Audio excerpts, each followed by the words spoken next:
ನಮಸ್ಕಾರ ಸ್ನೇಹಿತರೆ. ಸನಾತನ ಧರ್ಮದಲ್ಲಿ ಪಿತೃ ಪಕ್ಷಕ್ಕೆ ವಿಶೇಷ ಮಹತ್ವವನ್ನು ನೀಡಲಾಗಿದೆ.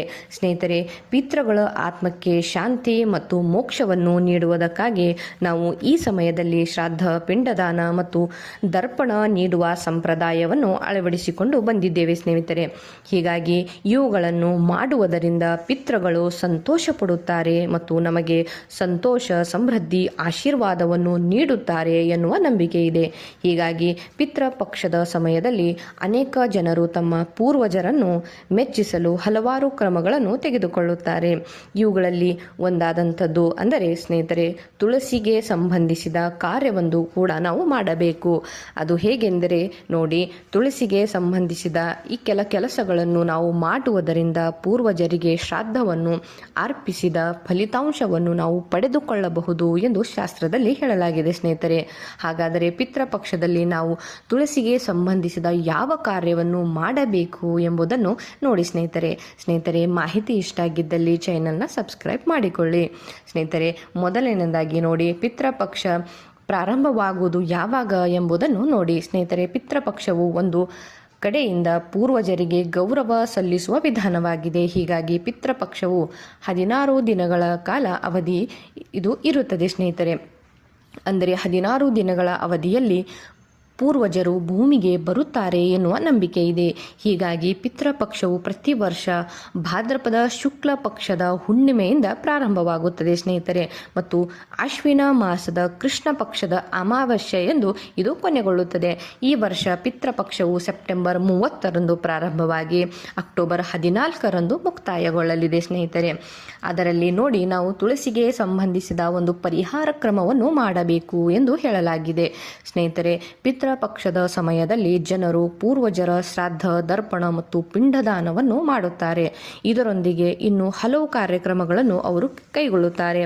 ಹೀಗಾಗಿ ಈ ಪರಿಹಾರಗಳನ್ನು ನಾವು ಮಾಡುವುದರಿಂದ, ಅಂದರೆ ನೋಡಿ, ಒಂದು ತುಳಸಿಗೆ ಸಂಬಂಧಿಸಿದ ಸಣ್ಣ ಪರಿಹಾರವನ್ನು ನಾವು ಮಾಡಬಹುದು ಸ್ನೇಹಿತರೆ. ಶಾಸ್ತ್ರದ ಪ್ರಕಾರ ತುಳಸಿಯ ಈ ಪರಿಹಾರವನ್ನು ಮಾಡುವುದರಿಂದ ನಮ್ಮ ಪೂರ್ವಜರು ಸಂತುಷ್ಟರಾಗುತ್ತಾರೆ ಮತ್ತು ಇದನ್ನು ಮಾಡುವುದರಿಂದ ನಾವು ಶ್ರಾದ್ದ, ದರ್ಪಣ ಮತ್ತು ಪಿಂಡದಾನಕ್ಕೆ ಸಮಾನವಾದ ಫಲಿತಾಂಶವನ್ನು ಪಡೆದುಕೊಳ್ಳುತ್ತೇವೆ ಎಂದು ಹೇಳಲಾಗಿದೆ ಸ್ನೇಹಿತರೆ. ಪಿತೃಪಕ್ಷದ 16 ದಿನಗಳಲ್ಲಿ ತುಳಸಿಗೆ ಪರಿಹಾರವನ್ನು ಯಾವುದೇ ಸಮಯದಲ್ಲಿ ಮಾಡಬಹುದು.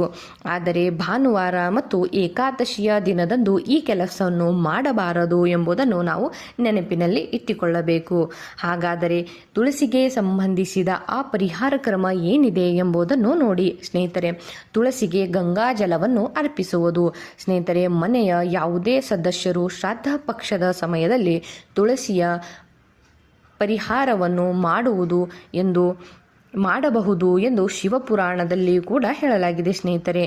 ಇದಕ್ಕಾಗಿ ತುಳಸಿ ಗಿಡದ ಕೆಳಗೆ ಒಂದು ಪಾತ್ರೆಯನ್ನು ಇಡಿ.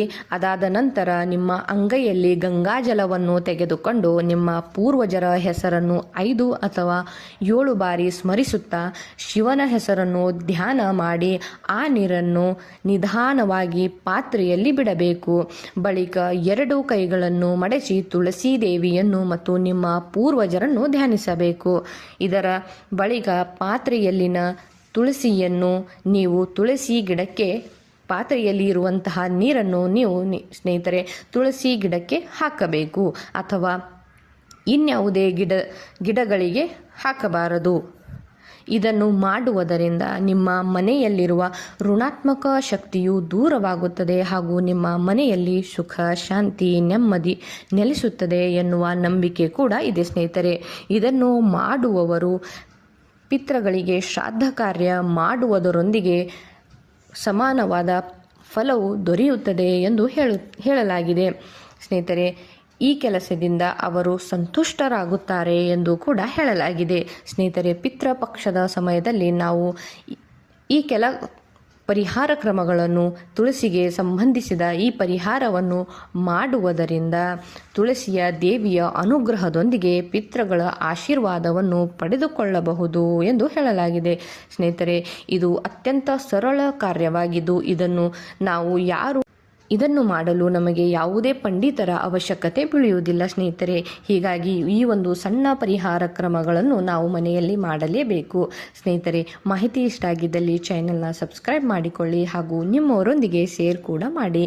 ಧನ್ಯವಾದ.